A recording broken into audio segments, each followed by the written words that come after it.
Hey, hey, hey. Happy Thursday. Come on in. Pull up a chair. The Gaming Gang Dispatch is in the air.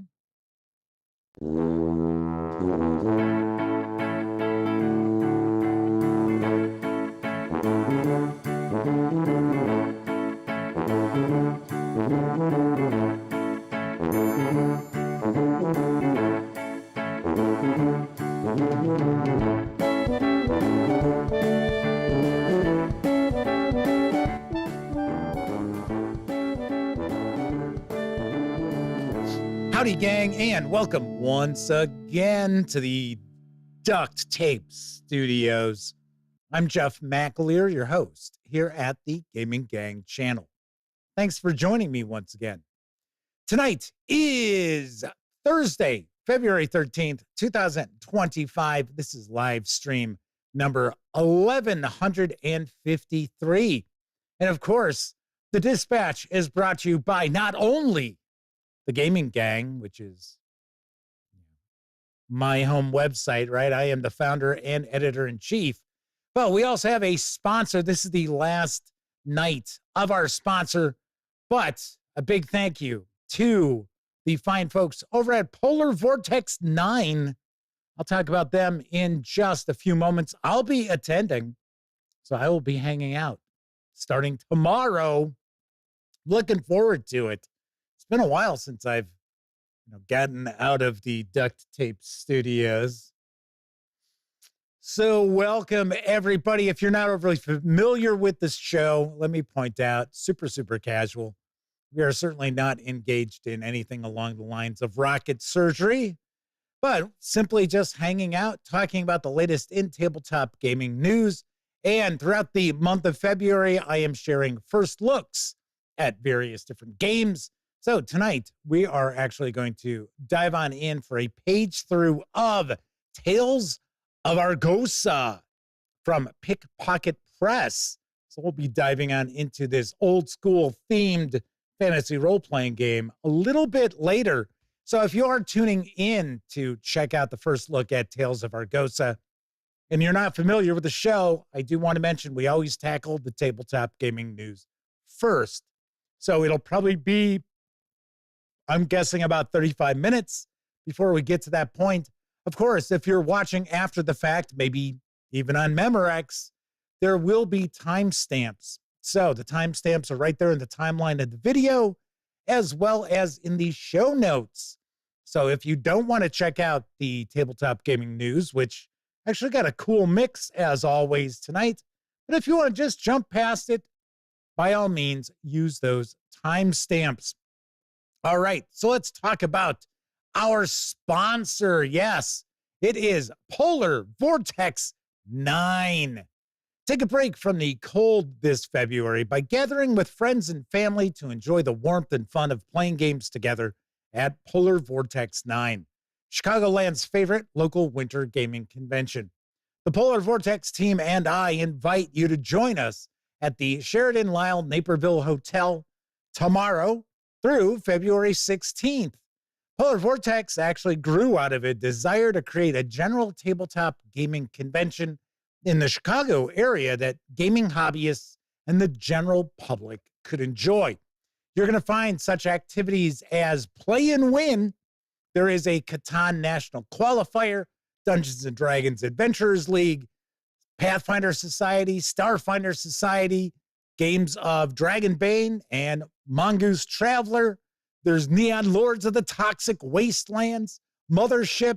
There is a Bolt Action tournament, a Star Wars Legion tournament, a Gaslands tournament, which once again, I will let you know that my best friend Elliot Miller and I are supposed to be playing Gaslands on Sunday. I don't think it's part of a tournament, though. Costume contest, kids events. There's a paint and take, miniature painting competitions and seminars, vendors, crafters, and artists, and a whole lot more. Celebrate Valentine's Day tomorrow night with a special semi-private event where couples, singles, friends, and even 6 kobolds and 2 trench coats can enjoy a variety of 2-player games while indulging in a build-your-own Sunday bar. The Polar Vortex team's excited to offer another fun convention experience this year, packed with a range of activities. You can still get tickets to Polar Vortex. You can register over at polarvortex.games. Or I should say, you can find out more at polarvortex.games. To register, you'll actually go to tabletop.events. Very cool. Very cool. All right. So we have got chat rocking and rolling tonight. So if you're hanging out live, obviously enough, chat's available. So there are a couple of stipulations.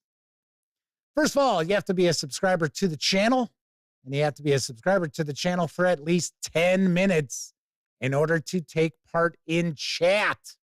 I know it's not that big a deal, but a couple of ways I keep some of the more unusual commenters. The flyby commenters, which are relatively famous to happen in live streams that don't have any sort of moderation. It dissuades them from, popping on by. So first out the gate tonight is the Madman. I don't have my chat window set up right. Give me a second here. That's why I was like, oh, wait, I can't see who it is. So our good friend of the show, the Madman. We also have Sean O'Donnell, Semper Buffo, Kevin King, Testy Trekkie, Coco B, W Forge, DB, Keith Ulu, Flaming Huron, who's another of our chat moderators, as well as Wallona's Cave, Mike, and I think that is everybody. I think I have said hello to everyone, and we might have the lovely and talented Miss Sarah D lurking in the shadows, also a chat moderator too. So if that's the case, we've got our trio of chat moderators as Pete's Draculich pops on in to say hello. And I see that, who was it that just asked if I was going to be doing videos at Polar Vortex? I don't think I'm going to. W Forge was asking if I'm going to do any videos. The reality is I have no idea who's there as far as exhibitors. So I was unable to send out emails to try to set stuff up. Now, that's usually not that big a deal. I can normally just kind of pop in and be like, oh, okay, hey, you want to do an interview tomorrow? But like I said, I don't know who's going to be there. And the thing is, my car doesn't have heat. You may have forgotten that. I drive an old beater. I'm a poor man. What can I tell you? I drive a really old, I don't want to call it a beater. It is showing its age, and it is starting to rust because it was out in Arizona, and they don't rust-proof cars in Arizona. That's just a waste of your money. But, yes, I drive a 94 Cavalier. Yep. So, and we had to bypass the heater coil, and now I don't have heat. So the thing is, it's been so cold, I don't want to toss my camera and a lens in the bag and bring it with, because you're not supposed to actually use camera lenses in temperatures below 40. Because if you get condensation inside that lens, that's it. It's dead. It would cost you way more to repair that than to just go buy a new lens. So, so I probably won't. But the thing is, I'm probably going to bring my wireless mics. And if anybody wants to do audio interviews, I can always use my phone and shoot B-roll, stuff like that. So that is kind of the game plan. So there is that. W. Forge says they remember when Car Wars had a national competition through the AADA. Nice. Flaming Heron asks, why would kobolds wear trench coats? Not like they have anything to hide. That was from an adventure, wasn't it? Wasn't that a D&D adventure where it's 3 kobolds in a trench coat? They're disguising themselves as something else. I mean, we see that stuff all the time, like halflings and things like that. DB says, no man is poor who has friends, Jeff. Yeah, I'm still poor. Kidding. Mike says Jeff and his Mad Max Interceptor. Yeah, if you drop the car off a cliff, yeah, I could probably hit that speed. Reading 8 is with us. Says that thing is still running? Yeah, actually, funny enough, it's only got like 85,000 miles on it.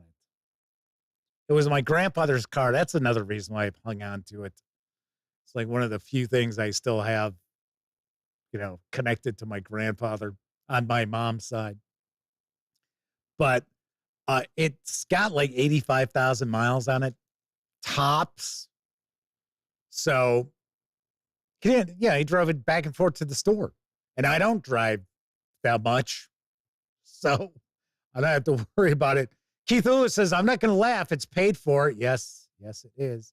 Sarah D said her car just gave up last month at over 250,000 miles on it. They think they got their money's worth. I would definitely say that. Funny enough, my mom actually drives a 95 Toyota pickup, and it's got about 500,000 miles on it. And people all the time ask her if she'd be interested in selling it. And they've offered her like $12,000. And she's like, nope. Because supposedly it is the best engine Toyota ever made. And Toyota makes good engines overall. So there you go. Keith Ulu says, Rime of the Frost Maiden. That's right. That's the one it is. Good memory there. Yeah. Flaming Heron says it's a regular gag. They think the Gremlins did it. I think I've also seen that in Kobold's 8. Isn't it Kobold's 8 My Baby? Yeah, it's Kobold's 8 My Baby from 9th Level Games. I think there's an image in that of 3 kobolds in a trench coat.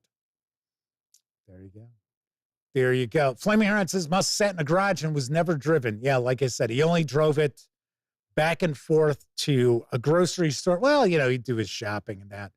But it was like 2 miles away at the most. Probably like 3 miles round trip. And he hated going to the store and that. So he would stock up.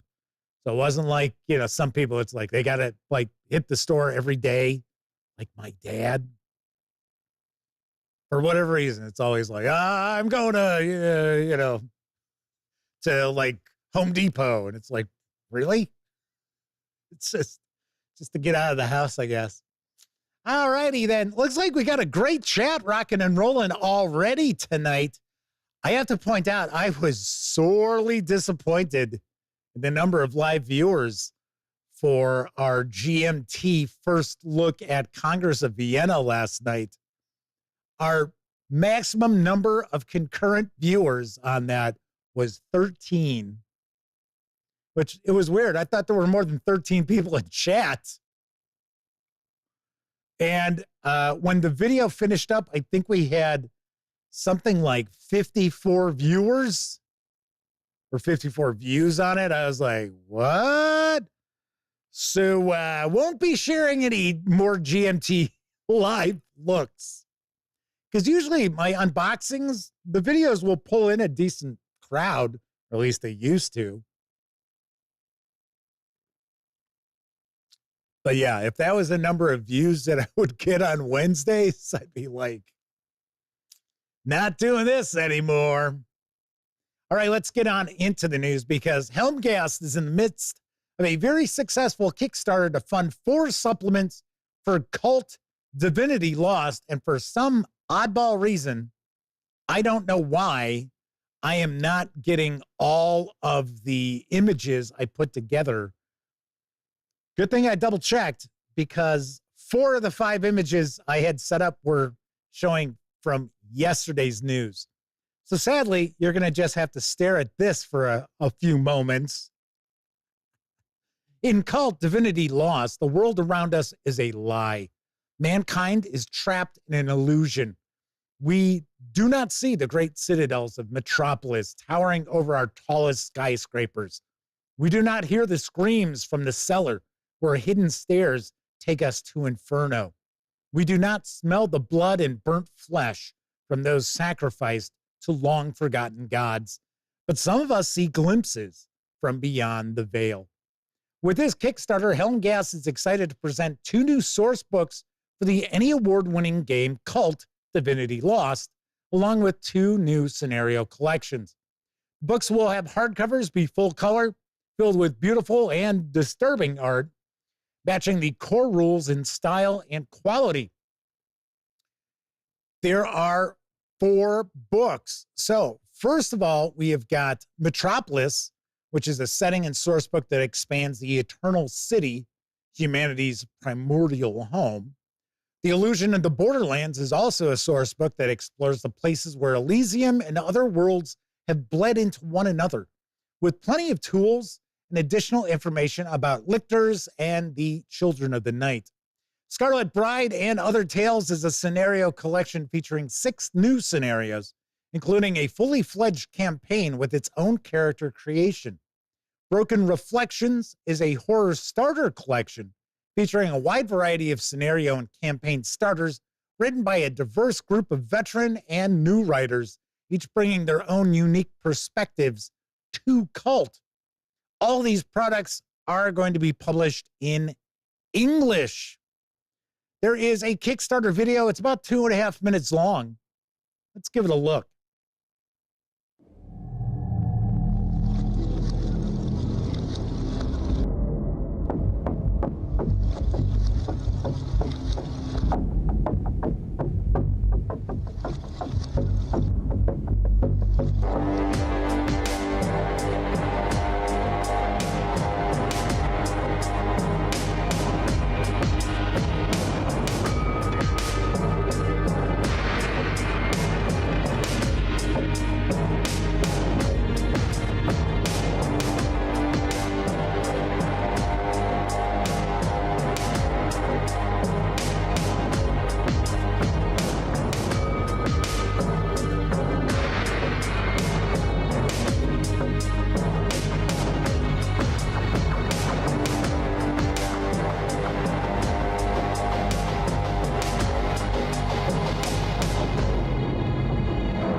This project has passed the $250,000 mark. You can score all 4 physical books with PDFs for a pledge of approximately $139, or you can score just the PDFs for a pledge of approximately $56 through February 28th.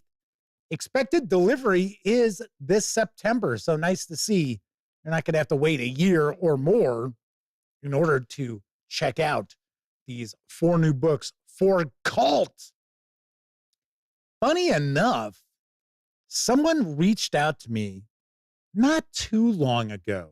I think it was Helgast. It might have been somebody who maybe distributes their books here in North America.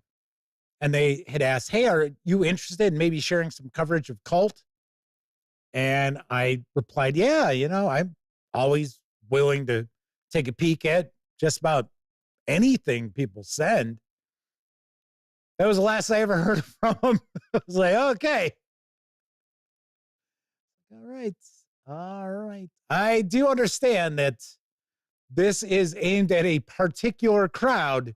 This is certainly not a game that's going to be up everyone's alley. So it is, I believe it is kind of a more like an urban horror sort of vibe to the proceedings. Flaming Heron says you should have said no, Jeff. Yeah, and then it would just showed up. There you go. Moving on to our next news piece, now available in print and PDF from Evil Hat Productions, is Stew Pot. And here's a taste. The adventurer's life is tough. It's time to call it quits. For years, you stumbled through hostile lands, living off stale rations and struggling to get a few hours sleep. Now it's time to hang up your weapon, sell off your armor, and settle down. If only it were that easy. Stew Pot, Tales from a Fantasy Tavern by Takuma Okada, probably mispronounced that, my apologies, is a collection of cozy mini games that tell the story of a tavern run by former adventurers. Gather your dice, pick up a deck of cards, set aside a shiny coin, and get ready for a new set of challenges. Only this time, your adventures start behind the bar. Stew Pot is divided into a series of slice of life scenes with a different set of simple rules and prompts helping to adjudicate each scene. You might be scrambling to cook something edible with random ingredients, bartending for troubled souls, calming down a tavern brawl, going shopping for all the things a tavern needs, and more. Work to upgrade your tavern's cuisine, atmosphere, and service. In the process, you might just learn a little bit about yourself and your fellow party members. This 152-page hardcover with PDF carries an MSRP of $25, or you can grab just the PDF alone over at DriveThruRPG for $15. So if you are a fan of cozy games, a la Stardew Valley, anyone? I actually turned my mom on to Stardew Valley. It's a few years ago. Yeah, she played it for a while and then her patience ran out. People over the age of like 70 as far as video games go, they're not real big for grinding. So, but she was having a good time until her patience ran out. But if you like those sort of games, hey, you might want to check out Stew Pot. Pete Stracklet says they're always interested in a great D20 cooking mechanic, slaying monsters and getting buffs from cooking up the right parts. Dragon Stew has a cool mechanic for that. I was just about to mention Delicious in Dungeon. Kevin King brings that up. Pete Stracklet says, I love Stardew Valley. I can play Stardew Valley to a certain point, and then I'm sort of like, all right, a little too much same old here. And then I move on to something else for a while. I have never finished a game of Stardew Valley. I'll be very honest. What can I tell you? All right, so moving right along, there is a fresh bundle of holding, which features the Leagues of Adventure role-playing game from Triple Ace Games. And I've got the deets on the deal. Adventurer. This new Leagues of Adventure bundle presents, well, you guessed it, Leagues of Adventure, the Ubiquity-based Victorian steampunk tabletop role-playing game, say that 5 times fast, from Triple Ace Games. In the age of exploration, a semi-fictitious 1890s right out of Sherlock Holmes and Jules Verne. How is it semi-fictitious? It's either real, historical, or fictitious, not semi-fictitious. Alrighty, right out of Sherlock Holmes and Jules Verne, globetrotting scientists, crazed inventors, and daring explorers, equipped with airships, mole machines, and weird science gadgets, venture across the world and to other planets to uncover forgotten cities and civilizations, map the wilderness, and defeat nefarious villains in bare-knuckled Victorian action. The flexible and cinematic ubiquity rules, which happen to power Hollow Earth Expedition, as well as one of the many variations of Space 1889, uses an easy dice pool system that places your player characters in the spotlight, lets them invent their own gadgets, and keeps the story moving fast. Create your own League of Extraordinary Ladies and Gentlemen. For just $12.95, you'll get all 4 titles in the starter collection, which has a retail value of $55, as DRM-free PDFs, including the complete Leagues of Adventure core rules, Dramatis Persona, an array of more than 100 pre-generated characters, the Weird Science Compendium, and the Globetrotter's Guide to London. And if you pay more than the current threshold price of $25.52, you'll level up and also get the entire bonus collection with 15 more titles, worth an additional $87, including the Great Campaign, which I do believe was the most recent release for the Leagues of Adventure. I think it's about a year and a half old, so it's not too far back. The Lunar Adventure Tides of War and the Black editions, which are free of AI-generated art. AI-generated art, how dare you? Letters from the Leagues volumes 1, 2, 3, and 4, as well as 9 Globetrotters guides, expeditions, unusual places, the ancient world, the old world, the new world, running out of worlds, Cads and Cultists, the Cads Appendix, dramatic developments, and miscellanea. The League of Adventure, I should say Leagues, plural, of Adventure core rules and Weird Science Compendium previously appeared in the December 2015 Ubiquity Bundle, and then the core rules returned in 2018 in the Leagues of Gothic Horror offer.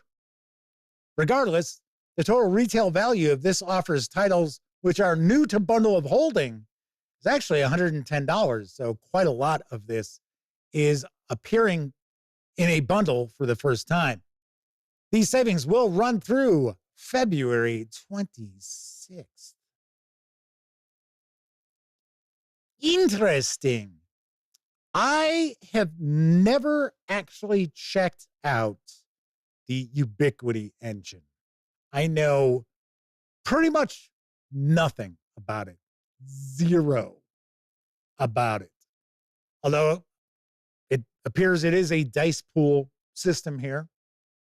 And it's fast moving. So that's always cool. Kevin King says, now this is one they could see on their shelf. Very cool. Kevin King's talking about Delicious in Dungeon and watched it with, I miss who he was watching. It was some kids. He said, thank goodness they're not in a Sailor Moon. What, you got a problem with Sailor Moon, Kevin? Huh? I've never watched any Sailor Moon. Ever. Never understood the, appeal of it. DB says, Ubiquity is fast and pretty fun, not deep. Hollow Earth Expedition was fun. I remember years ago, I think it was the first time Elliot and I were doing interviews at Gen Con. So we're probably looking at 2012. The company that did Hollow Earth, I interviewed them, and It was one of those cases where it's like, oh, yeah, we'll send you a bunch of stuff. Yep, checks in the mail. Yeah, I know. It's like, all right, well, that's fine. He just didn't like the interview. I have no idea. On our next news piece, an interesting looking new genreless role-playing game has landed, and I've got the skinny on storytellers. From the creator of the best-selling games Entity, Curio, and Campfire Story comes Storytellers, a new multi-genre RPG for 1 to 5 players. Create your own world, play your own stories. Whether solo or with friends, Storytellers lets you build your own setting and play unforgettable campaigns or one-shot adventures. With a rich set of tools designed to spark creativity, you'll craft worlds beyond imagination. Play the game your way, as a traditional role-playing game with the game master leading the story, or as a co-op experience where players take turns shaping the narrative, or solo, using a structured storytelling engine that keeps the game moving, ensuring there's always something happening. Character and world creation is fast, fun, and evolves as you play, so you're never stuck in long setup phases. Character and world creation is fast, fun, and also evolves as you play. Didn't they just say that? Yeah, they just did. Storytellers uses polyhedral dice along with journey and character sheets included in the rulebook, making it easy to dive right on into the adventure. Game system is designed to fully support solo storytelling and game masters. Introducing the cycle system for structured narration with enemy behavior tables, location, and encounter generators. The 70-page PDF is currently available at a special discount over at DriveThruRPG. Right now, as I speak, you can score this for $4.99. Regular price is going to be $9.99. Gotta say, this looks pretty sharp. And I double checked to make sure that artwork, because there were a couple of images I thought, almost looks a little AI. I did double check. It's real artists. So like, okay, all right. But yeah, I thought that's kind of cool. Kind of cool. They got Cthulhu right off the bat. So there you have it. Gotta love that copyright-free Lovecraftian horror. Yep. Jump on in, use the mythos however you want. On to our final news piece. Yeti Spaghetti and Friends have 5 Fright Show Classics horror role-playing game adventures now available in print. Here's what I know. First off, we've got Golem. 2 strange homicides surrounding a Queens, New York synagogue draw together a team of investigators. Will you help bring the guilty to justice before their evil desires lead to additional deaths in the borough? We've got High Seas Terror. Someone or something is murdering the passengers of the cruise ship Star Princess. It will take all your daring as a baby boomer retiree to overcome the horror unfolding on the open ocean. We also have Lair of the Blue Mara. An eccentric billionaire sets off with a team of experts to uncover the secret to ultimate enlightenment at the roof of the world. What they find there instead is a new kind of evil that threatens to envelop them in darkness. We've also got Tricks and Treats. Welcome to Simon's Township, a small suburban community in western Pennsylvania. Strange things have been going on here, and as one group of local kids know all too well, there is a darkness that has crept into town that must be defeated at all costs. Strange things going on? What about maybe Stranger Things? And then finally, we have Vengeance of Bathory. Who will dare enter the secret dungeon of the infamous Blood Countess Elizabeth Bathory? Only fools who imagine themselves worthy of defeating her once and for all have braved its unspeakable horrors. Each of these releases run between about 15 and 30 pages. They are available as soft covers for $15 each. Strangely enough, in order to purchase the physical adventures, as far as I can tell, you have to contact Fright Show Classics. Well, actually, I'm trying to remember now. What is Yeti Spaghetti and Friends. But I think it's also a Fright Show Classics page. You got to either contact them over at Facebook or on X. Kind of weird. You think, shell out a couple of bucks there for a domain name, and I don't know. Kind of weird. But you can get the PDFs individually over at DriveThruRPG for $5. And from my knowledge, these are designed for percentile-based horror role-playing games. So, say maybe Call of Cthulhu?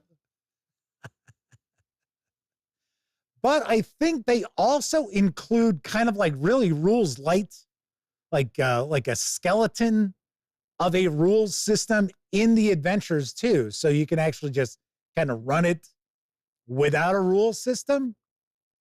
I don't know. I got to say, I kind of get a kick out of how we've got that pace setter games, almost like a trade dress here. Like from the old Chill adventures. Thought that's kind of wild. Because I could have sworn the new pace setter has this almost same exact trade dress on their releases. Kind of wild. It has been a long time since I took a peek at Chill.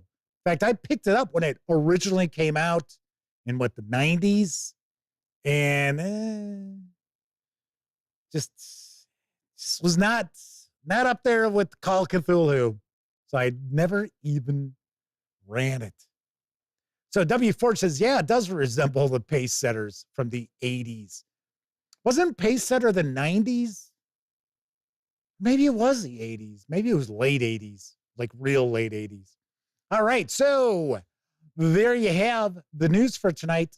As I was saying, I thought it was kind of unusual that you have to actually kind of like direct message the folks like Yeti Spaghetti and Friends over on Facebook or X. I wasn't like implying, oh, don't do it. Just thought it was kind of weird, which the reality is I'm really surprised at how many small publishers out there just don't try to get a domain name and kind of mask the actual web address. So like if they're at, some of the various different like e-stores out there, you can mask it so it looks like, oh, I'm going to xyz.com as opposed to, granted, I know Squarespace isn't like a storefront kind of thing, but you'll see it all the time where it's like, oh, look, it's xyz.squarespace.com. It's like, So there's some discussion of golems going on in chat. Chris Lundgren and 245 Trioxin are with us in chat tonight. I see Kathy Evans. I thought I said hello to Kathy Evans earlier. Maybe she's just popping on in. Anyway, if I have not said hello to you and you're hanging out in chat, I apologize. You know me. I do my best to say hello to everybody. 245 Trioxin says, GeoCities. Yeah. Coco B says they got the Chill box set. That's what I ended up buying. I think that was the only way you could get it, right? They got it for Christmas, so it must have been mid-80s. Yeah, maybe. All righty. So anyway, that was the news for tonight. And of course, I mentioned DriveThruRPG quite a bit, especially those last two news pieces. You got to go to DriveThruRPG because the publishers, the creators, do not have websites of their own. But don't forget, the Gaming Gang, thus the Dispatch, is affiliated with the One Bookshelf sites. So if you're going to go visit DriveThruRPG, Storyteller's Vault, Dungeon Masters Guild, Wargame Vault, what have you, please stop by thegaminggang.com first. Click on one of our banner ads. That way, if you happen to make a purchase, I get a small portion of that sale. And all those nickels, dimes, and quarters really do add up and help keep thegaminggang.com around. Also, if you like the video, if you dig the channel, if you happen to find the Gaming Gang to be a valuable resource, hell, if you just like what we do, you can always stop on by paypal.me/thegaminggang to make a small donation. Hell, you can buy me a 2-liter bottle of soda.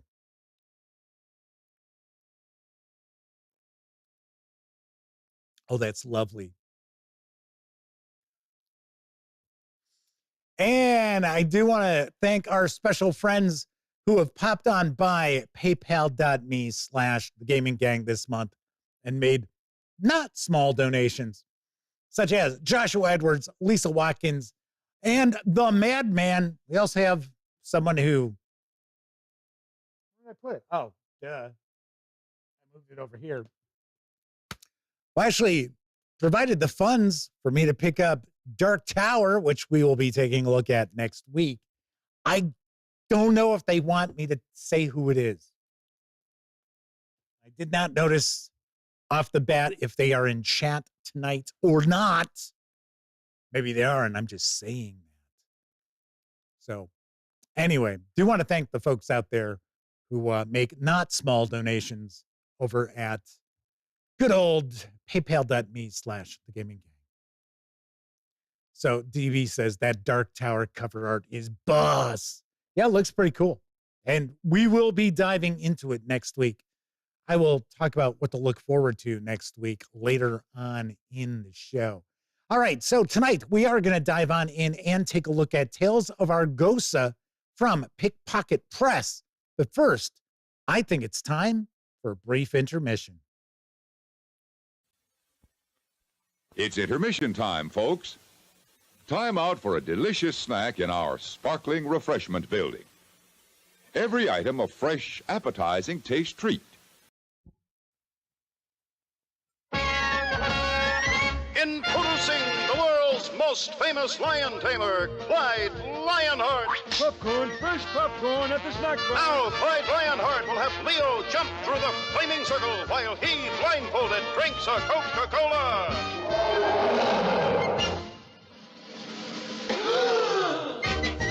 Coca-Cola, ice cold Coca-Cola at the snack bar.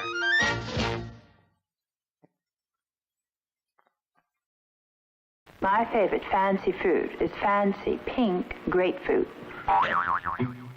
Announcing new fancy fruits from Lifesavers.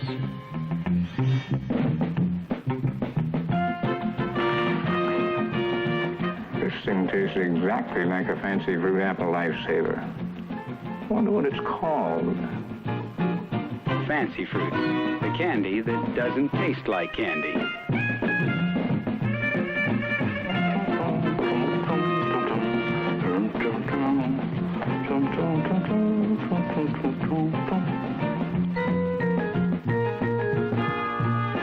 New fancy fruits taste more like real fruit than anything you ever popped in your mouth. Fancy fruits, you get more slices in a longer roll. Picked and packed by Lifesavers. You win a new car or a case of Wilkins Instant Coffee. I'll take the Wilkins coffee. We'll never get rid of that car.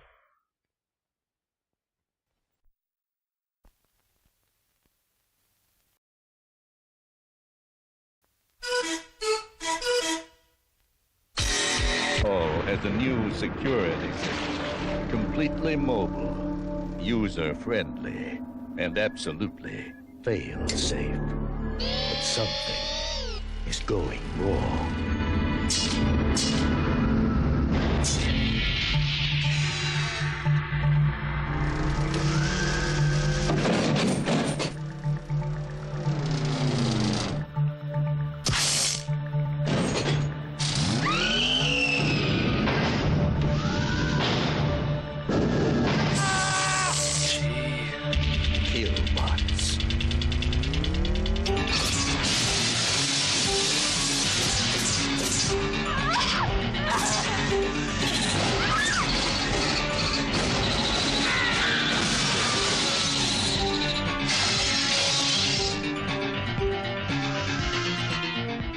There's another one of those things out there. We need to pick us up one by one.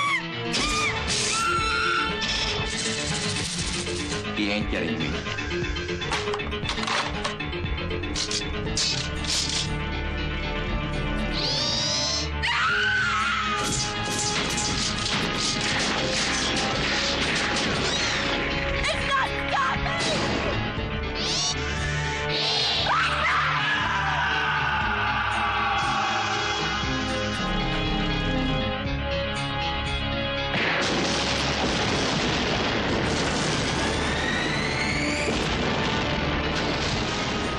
They're here for your protection. And shopping will never be the same. Kill bots.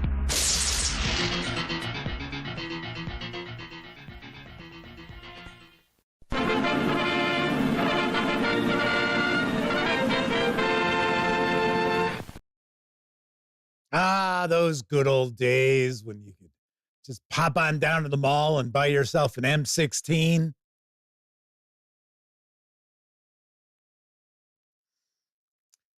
Okay, so it's a trifecta this week. I did not see Attack of the Killer Tomatoes. I did not see yesterday's Toxic Avenger. And I have not seen today's Killbots, or it was also called Chopping Mall. I noticed people in chat are mentioning that. I seem to recall it being at the like the video store, like the independent video store that we rented a lot of Drek from. I seem to recall it being called Chopping Mall. So I am with a lot of other stuff. Mike says their wife's like, what the hell are you watching from the other room?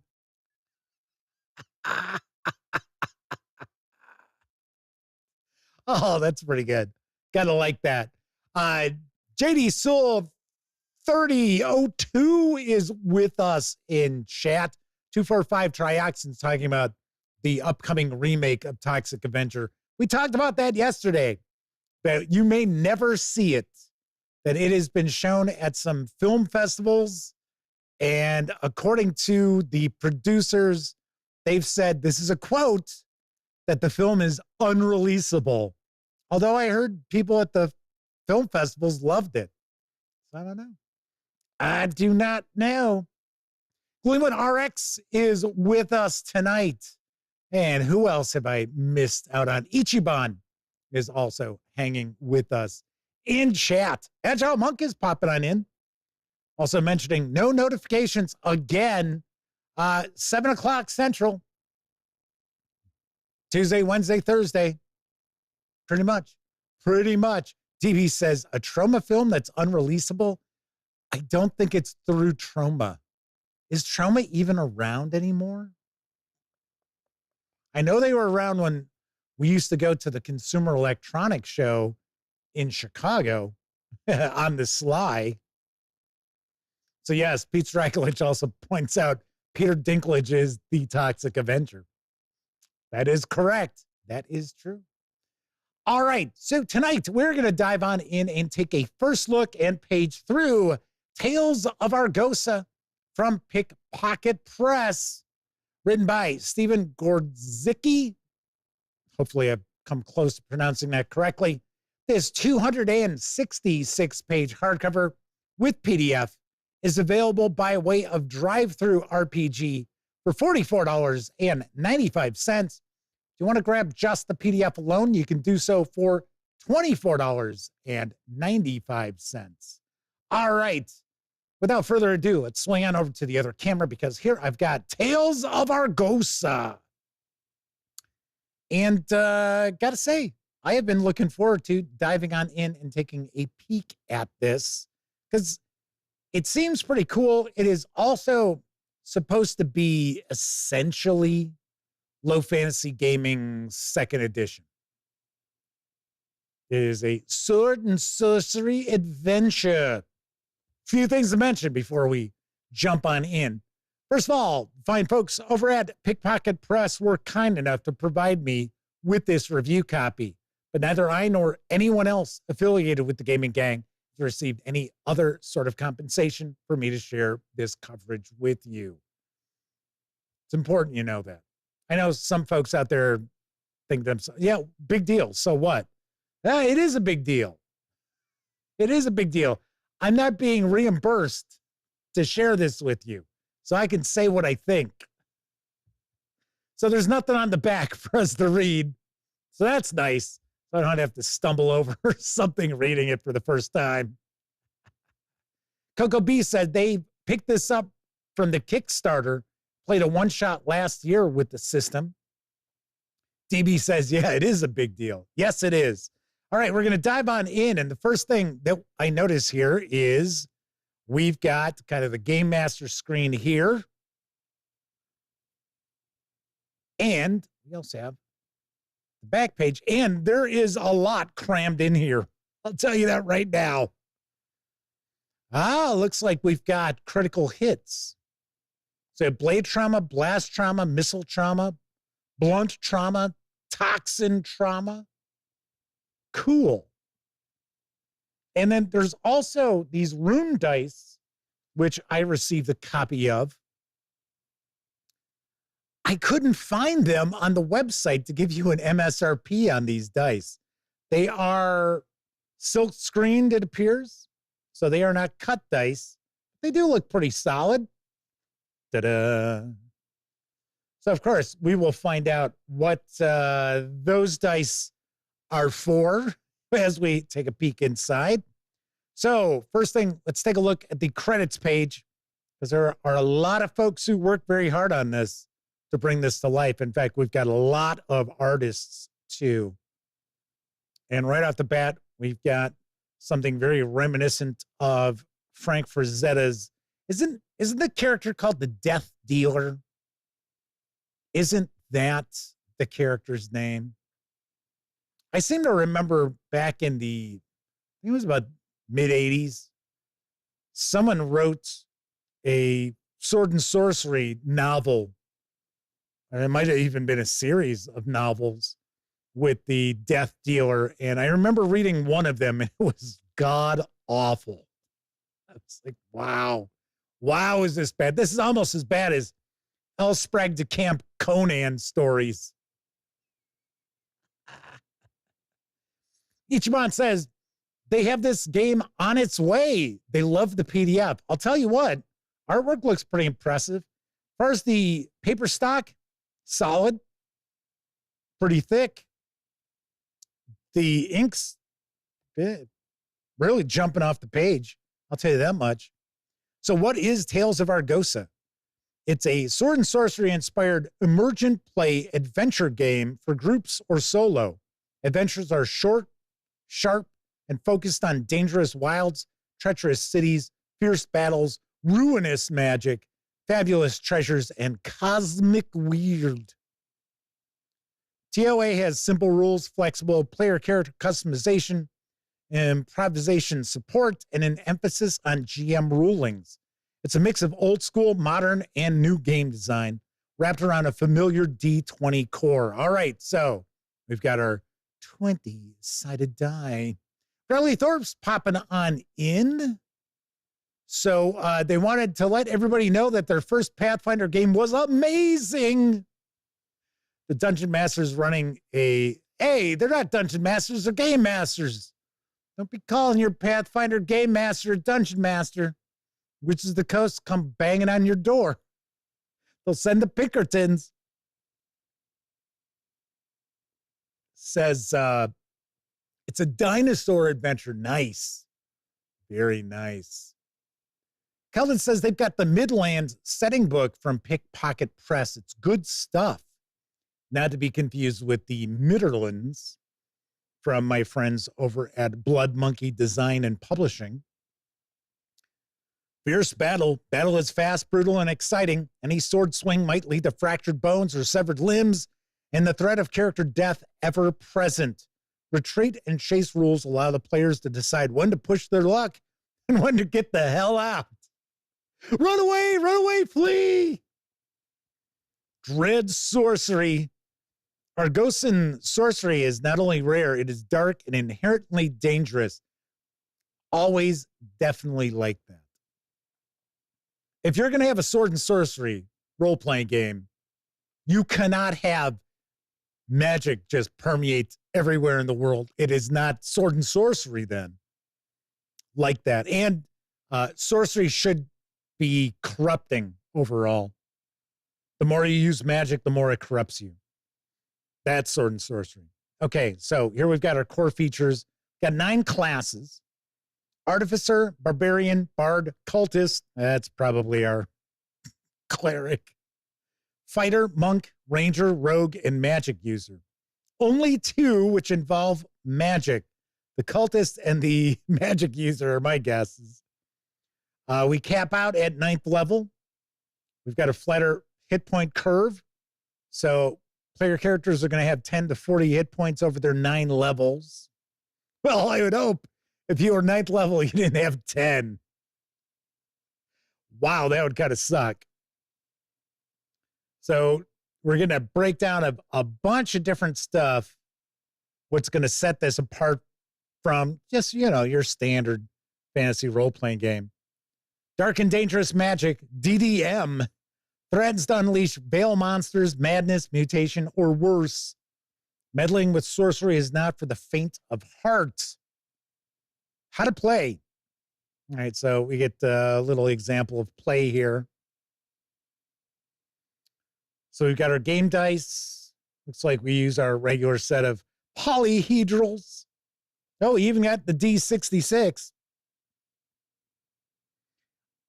So I'm playing one day, this is a few years ago, and there was a D66 involved in the game, and somebody was like, oh, you got to roll that D69. And they weren't joking. They were like, yeah, roll the D69. It was like, I think you mean 66. They're like, oh, yeah, that's it. Exploding dice. Okay, so if you roll the maximum on your die, you're going to roll it again. So we've got that. So we've got our character creation. So if you want to roll everything randomly, you can. Well, no, I guess you're choosing your class. So human, dwarf, elf, halfling, or half scorn. Take a guess. Maybe that's kind of a reptilian kind of character. So we got our backgrounds. This is a D69, 66. Pickpocket Press, and the first one is pickpocket. Hey, the fix is in. Actor, barkeep, pilgrim, gong farmer. There you go. Well, if you play or run Dungeon Crawl Classics, you know what a gong farmer it does. Here's our attributes: strength, dexterity, constitution, intelligence, perception, willpower, charisma, and initiative. Got our modifier. Okay, so this is going to be using the modifiers by attribute. So -3 for 3 and 4, 17, 18s plus 3, 21 to 22 plus 5. A couple of bookmarks. I like this artwork quite a bit.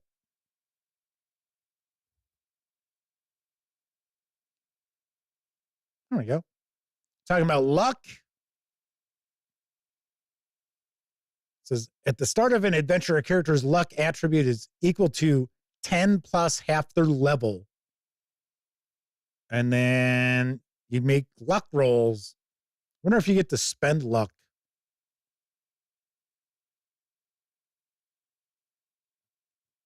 All right. Half scorn, or taller than most humans, invariably heavy set with pinkish skin, wide jaws, and small misshapen ears. They're hard to kill, strong, and bug resistant. Well, thank goodness they're resistant to those bugs. That's kind of funny. But display poor memory and analytical ability. Half scorn are prone to instincts for war, conquest, and strife, making it difficult to maintain peaceful lives. Like dwarves, half scorn have better night vision than most humans, but are just as blind without light. So are we not going to have any sort of infravision and things like that, which I have no problem with. I have absolutely no problem with fantasy role-playing games where darkness means, yeah, it's dark. Nobody's seeing in it. A la Shadow Dark, as an example. Here's our barbarian. There's our cultist. You're a cultist, the devoted servant of a god, demon, or other cosmic entity distant and inscrutable. You might be a pious priestess, an unflinching inquisitor, or a haunted warlock struggling to avert a terrible doom.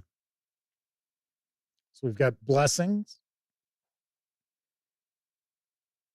So spell-like blessings. So it appears as if each of our classes have maybe 4 pages devoted to them. Here's our fighter. Well, this one had 3. Here's our magic user. There you go. There's some corruption going on. Very nice.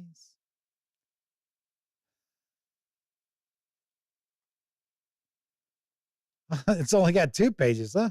Okay. The monk. Our ranger.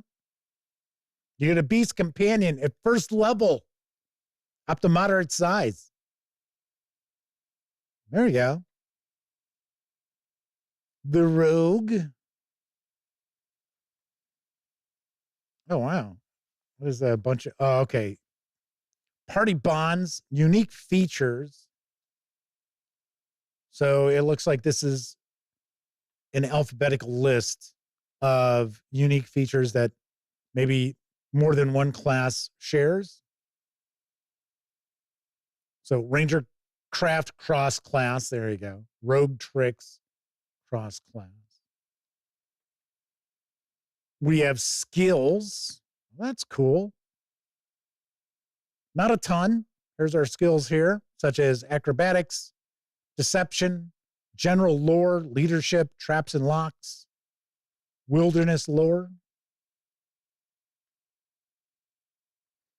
I don't know. Sometimes I think to myself, with role-playing games that utilize skill systems, it's kind of strange when you see, like, as an example, Dungeons and Dragons. So 5e and 5.5e, you've got your skills, but there aren't that many skills. So to me, it feels kind of strange. Coco B says unique features are like feats. That's the impression I got. So combat, initiative, and turn order. Battle rounds are approximately 3 to 6 seconds long. During this time, characters take turns resolving their actions until everyone is finished, at which point either the combat ends or a new round begins. So 1 player rolls for initiative for the whole party. We do have morale, movement, charging or intercepting, withdrawing, and free attacks. If a character attempts to move out of melee with an active opponent, the opponent gains 1 free melee attack against that character. That's pretty standard stuff there. So your action, so it looks like you get to perform an action and move. Kind of standard there. To attack in melee, you must be in melee range of your opponent, okay? We're using a 2nd rank weapon, so a Gary Gygax special, polearm. It's 1d20 plus your class attack bonus for your level plus your strength modifier. If it's equal to or higher than the target's armor class, you hit. Okay.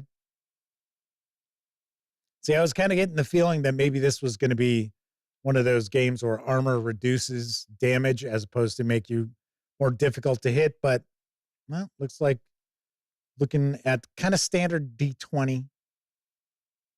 Different conditions, injury and death. So we've got a death save. Now, I find it kind of funny. Some people just really, if they're super old school, they really hate the death save. I don't mind it. I kind of like the death save from Dungeon Crawl Classics where, you know, your character's out of it till the end of that battle. And if there's survivors, they get to be flipped over and see if they're alive. So I like that. Okay, so here we've got our sorcery. So we have spellcasting. We have different success. So we have great success, success, failure, and terrible failure.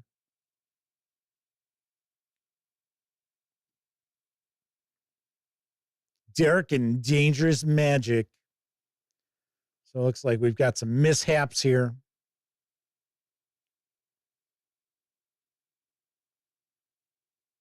So looks like it's percentile. There we go. And then we've got for blessings. So for the cultists, we have a divine rebuke. Right, Jeff? It's English, man. You know it. Okay, so some of our spells here. Arcane Aegis, hovering shield of force protects you by phasing in and out as needed. If you use the shield ability to negate a physical attack, the spell ends. On a great success, the shield grants +2 armor class. Instead of +1, you can only have one shield at a time. Mend Flesh. The target has one or more hit points. The spell instantly restores hit points equal to 1d6 plus the caster's level. All right, so another situation here where we see that kind of old school feel to the proceedings because look at how many spells are getting packed into a page here, which we don't normally see with many modern style fantasy role-playing games. We got some downtime info here. Here's our advancement. So it looks like experience points, I don't want to say few and far between, but it looks like we don't get tons of experience points, which is fine with me. I prefer not having to sit there and be like, okay, all right, everybody gets 217 experience points for this encounter. Then everybody's like, they reset their totals and add the new total. And yeah, okay. So to make it to second level, it's 10 experience points. So there's 3 ways to advance: experience points, session advance, and downtime level up. Okay. So you choose which one you want. So we've got some downtime activities, it looks like. Yep, gambling, research. And we start moving into the Game Master section. Oh, that's cool. Diseases and parasites. Here's our travel. So overland travel, underground travel, and voyage. Looks like we've got some encounters based on terrain. Yep. I'm going to take a guess we'll have a little bit of a bestiary here. Flaming Herons is not enough gambling in games. So we've got mass battle.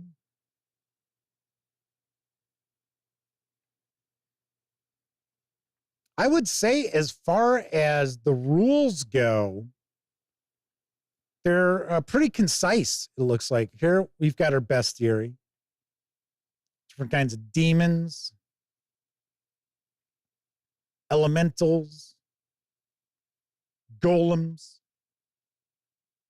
So it looks like we've got them kind of broken down by type.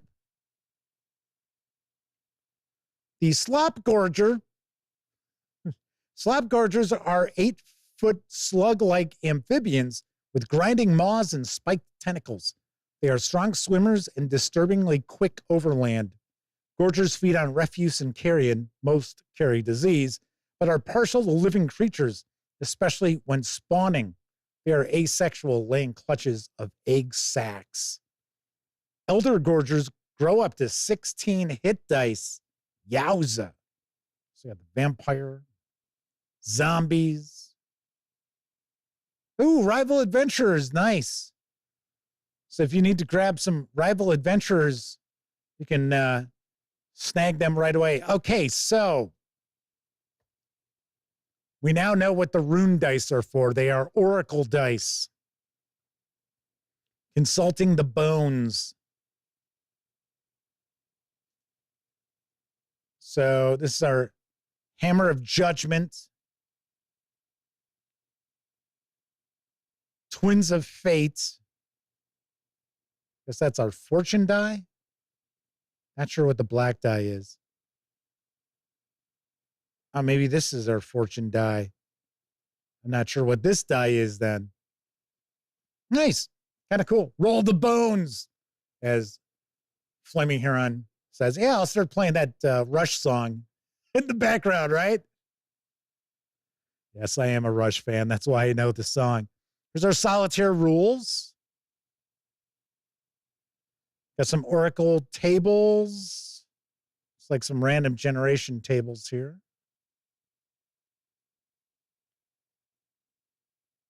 Hey, treasure section. Kind of curious how easy it would be to port over monsters from other, like, say, like the Monster Manual or Monsters and Treasure from Castles and Crusades. Spell books. That's kind of cool. Different grimoires. Charms. I will say this book is really packed. Keith Hulu's quoting lyrics from that Rush song. It's like some kind of relics of some sort. Important, maybe magic items. Coil of the Worm. This compact coil of pasty color. I almost said pastry. This compact coil of pasty-colored gray striped rope stretches up to 50 feet long, wrapped at both ends. Fashioned from the silk of a giant silkworm, the rope was enchanted by a long-dead Scorn exile. Imbued with the beast man's loathing for soft races, the rope is a potent weapon and tool, but difficult to control. So there you go. Now we know what the half Scorn are.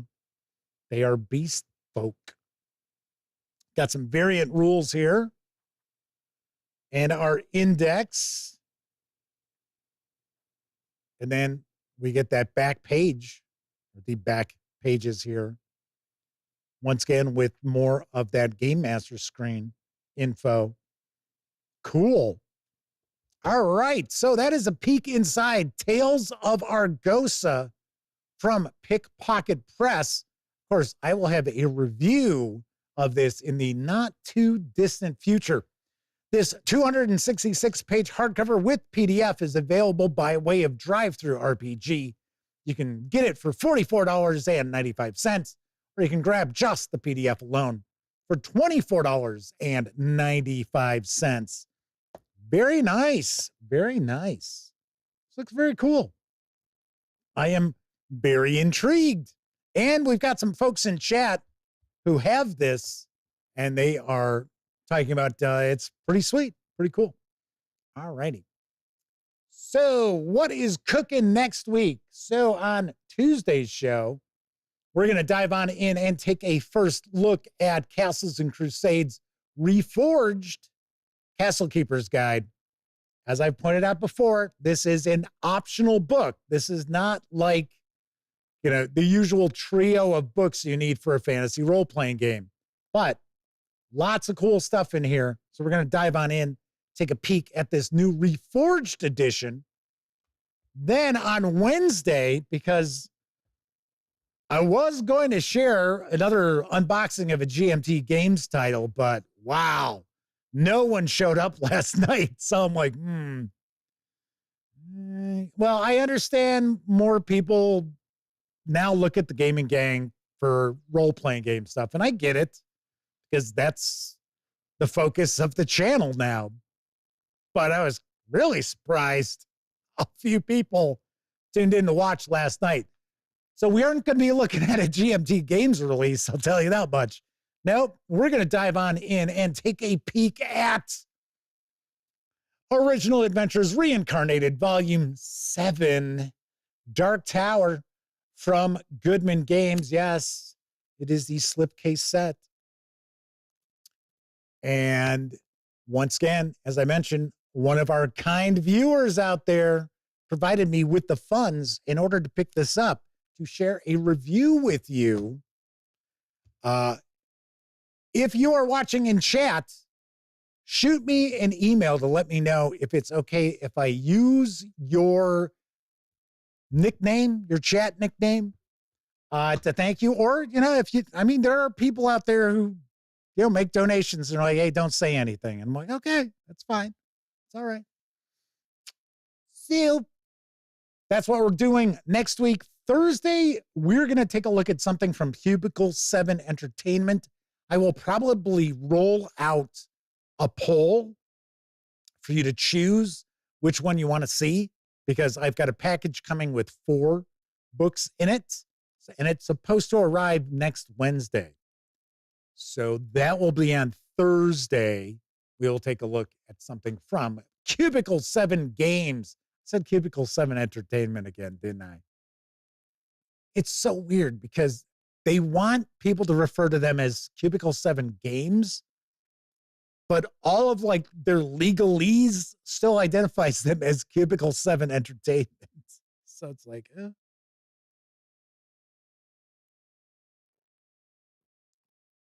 Keldon's pointing out, Tales of Argosa also has a 249-page playtest version, which is free on DriveThruRPG. Wow. Well. Crooks44 is with us in chat. I believe it's a first-time visit. Said there's a new Symborum campaign that came out today. I saw that. Late after I already had my news. I've got to reach out to Free League Publishing because I have not been getting any news from them. And I don't know if they're still using the same outside company that they had brought on board. Because if they are, well, I shouldn't say brought on board, they signed up with. Because if they are certainly dropping the ball, because I saw nothing. In fact, I got to say it's been a while since I saw anything from my friends over at Free League Publishing, which is very surprising. So what I might do is I might call them out on it on social media. Say, hey, what's going on? How come I'm not seeing any news? So CD8D Man is with us. They'd like to know what's the state of Forbidden Lands. Last I had heard, they had something in the pipeline for it, a couple of things in the pipeline.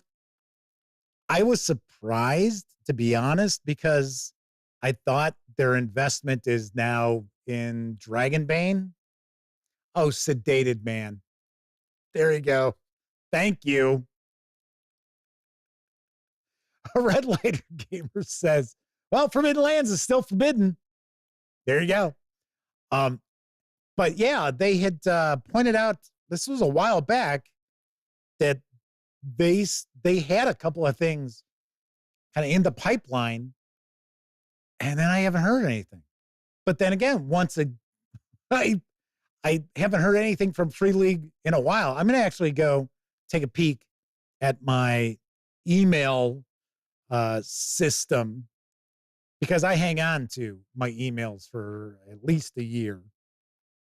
I'm going to go take a look to see when was the last time I actually got anything regarding Free League Publishing. Not necessarily from them, but from the outside third-party marketing company that they had brought on. So, Sedated Man says, the writer has finished another book for them, but no news on it. I don't know. I have, like I said, do not know. I used to have a great relationship with Free League Publishing for quite a long time when they had all of their marketing in-house. So I had a contact that I'd go back and forth with about stuff. I could ask questions. Now, I just get news pieces. And as I just said, nothing as far as, news. Red Lighter Gamer says they got an email about Alien a few days ago, I think. I think that is the last thing I got. So, Otto is with us in chat, says, hey, Jeff, is that a Portland Winterhawks jacket? No, this is Chicago Blackhawks. So, just wearing a Blackhawks kind of, it's kind of hoodie. So, yeah, there you go. But Portland Winterhawks, that's kind of cool. It's kind of a cool name. I would love to get some like baseball hats of different like minor league teams and stuff, like the Savannah Bananas. I wouldn't mind having one of their baseball caps. I'll see what happens. All righty. So that's it for this time out. If you like the video, by all means, please give it a quick thumbs up. And if you have time, appease those YouTube algorithm gods by leaving a comment, because that goes a long way as far as getting the videos in front of new eyes. So if you were watching live, thank you very much. If you watched live and took part in chat, a much bigger thank you, because not only are you keeping me company, you're keeping each other company as I'm paging through a book or doing a news piece. But I know a lot of folks out there, they don't have an opportunity to watch live. Doesn't matter if you're watching live or on Memorex. Really do appreciate every one of you taking time out to watch any of the videos here on the Gaming Gang channel. Really do appreciate that quite a lot. Everybody enjoy the rest of your morning, afternoon, evening, whatever time of day it is. If you have not subscribed to the channel, by all means, please do. And if you do subscribe, don't forget, ring that bell. So not only let you know when the Dispatch streams live, Tuesday, Wednesday, and Thursday evenings right here on YouTube. Also let you know when I share other videos, such as my recent review of Gods of the Forbidden North, Volume 2 from Pickpocket Press. And I liked it. I know that was a little bit of a spoiler, but I do like it. Good stuff. Yes. Of course, when you're not watching videos on the Gaming Gang channel, be sure to visit gaminggang.com for all latest in tabletop gaming news, reviews, and a whole lot more you are not going to find here on YouTube. You know the drill. Get your geek on at thegaminggang.com. And then lastly, a big thank you once again to our sponsor, Polar Vortex 9. I will be there tomorrow. If you are attending and you see me roaming around or sitting there playing a game with Elliot and my brother or whatever, come on by, say hello. I know I have people come up to me like at Gen Con and stuff, and they're like, is it okay if I say hi? And it's like, of course. Is it okay to get a picture with you? Yeah, it's fine. Come on. So yes, so if you do see me and you're attending, just say hello, chat for a bit. All right. So once again, I'm Jeff McAleer, in case you forgot. Thank you very much for watching. And until I see you next week, certainly hope all of you get to enjoy plenty of great gaming with your gang.